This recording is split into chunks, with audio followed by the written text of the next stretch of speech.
बिस्मिल्लाहिर्रहमानिर्रहीम।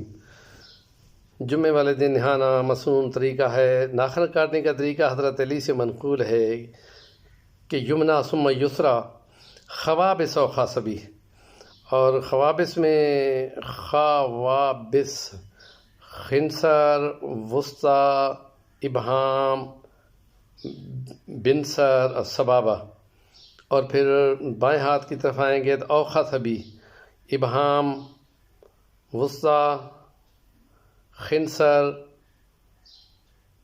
खासा, सबाबा और बिनसर, ये पांचों उंगलियां होती हैं। इनमें ये इबहाम है, ये सबाबा है, ये वुस्ता है, ये बिनसर है, ये खिंसर है। अल्लाह पाक ऐसे तरीक़ों से हमें अमल की तौफ़ीक़ अता फ़रमाए जो कामलों की इत्तिबा करके कामयाब हो जाए। व आखिर दावाना अल्हम्दुलिल्लाह।